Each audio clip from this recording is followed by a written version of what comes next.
Okay. So in this slide, we're talking about the trans journey. Now there are, like we talked about, there's a whole assortment of different types of transgender people. It's an umbrella term for transsexuals to cross-dressers to gender fluid or queer folk, including and overlapping two-spirited individuals. You've got the definitions in your handout. So we won't get into too much of that.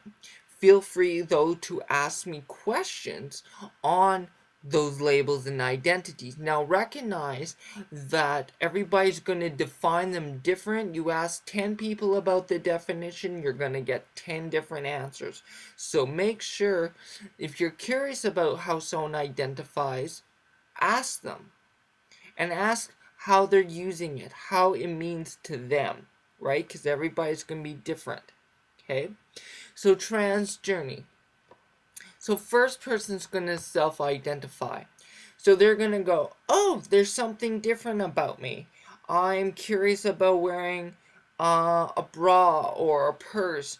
Maybe I want to dress more butchy because I like doing more rough and tumble things or playing with the car, right?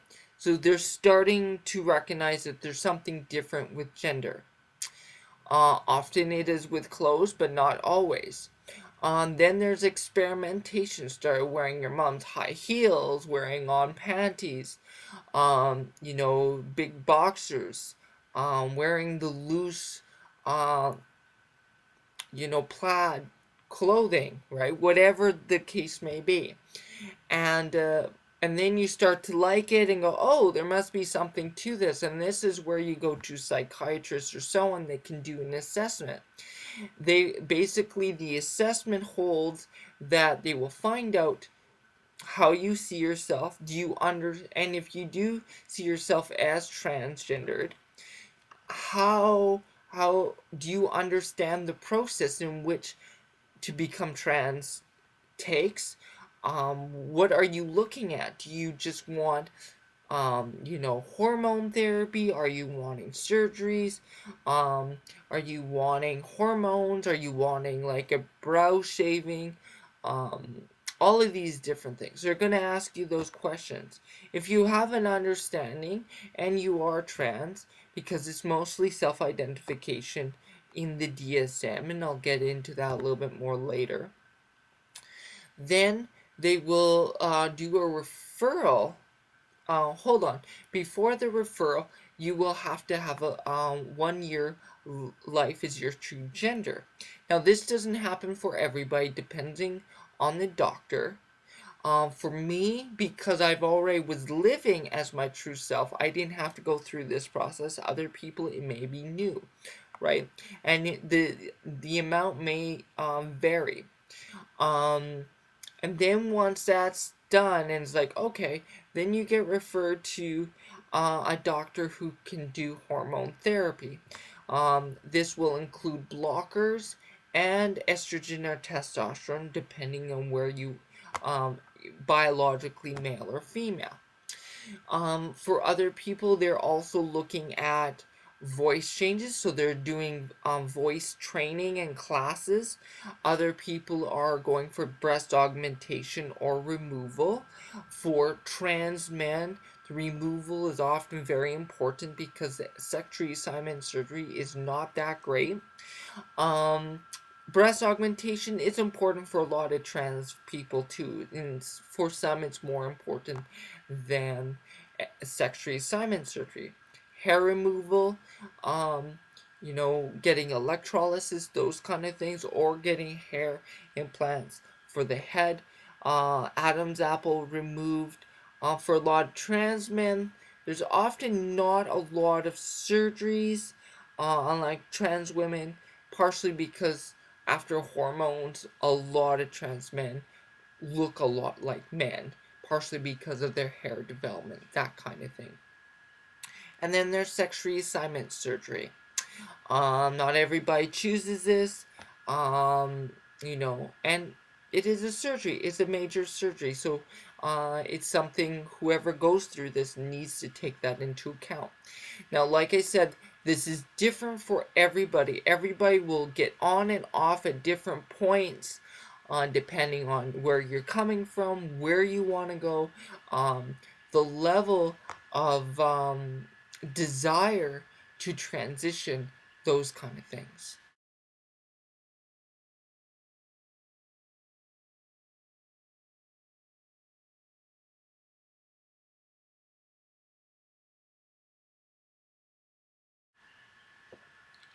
Okay, many people self identify as early as 3 years old. Okay, not everybody. I didn't. I knew there was something different. I didn't know until my first years of college, about 10 years ago. Um, for other people, they know exactly at that age that they are one gender or another. It varies. It doesn't mean everybody will if they start cross-dressing, but it does. It is an indicator. Now, like I said, there's usually the telltale of this. What's happening is the cross-dressing. Not everybody who cross dresses is transgendered, so keep that in mind. Some people may be queer or gay, other people, it's an experiment, right? Controversy over DSM. Now, there has been a change to the DSM. This is the Diagnostic Systems Manual. This is kind of like the psychology Bible, okay? Now, this has where they diagnose people with mental illnesses, that kind of thing.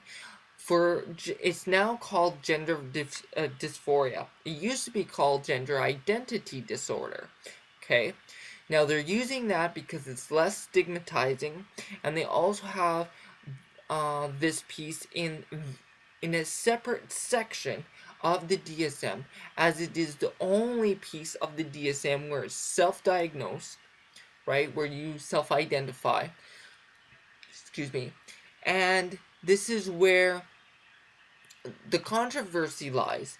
Although it's improving, it's still diagnosable. It's saying that a person needs to be sick to get support, or seen as being sick, have mental illness. Except many trans folk do not see themselves as someone with a mental illness. If anything, our mental illness is contributed by the oppression that we experience. We will get into the next module. So this is very important, and so it is a back and forth, and often the trans community is divided, as we do need medical support. So how do you navigate that? Other people say, my focus is my rights, my human rights.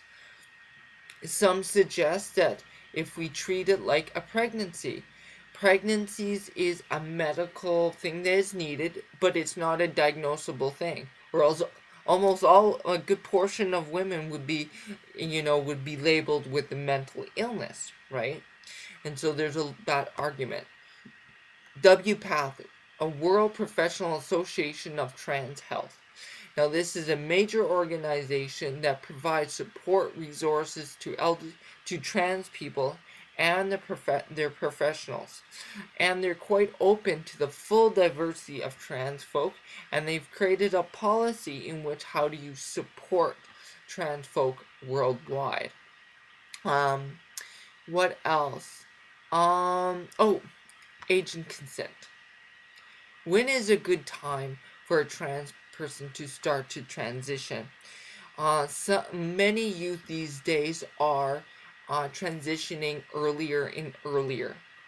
So the benefits of that is that the earlier they are, the more they will start to transition like another child, their gender, right? The flip side is that are they old enough for consent, right? If they're 13 years old, is that old enough to consent to taking in hormones, let alone surgeries or anything else, right?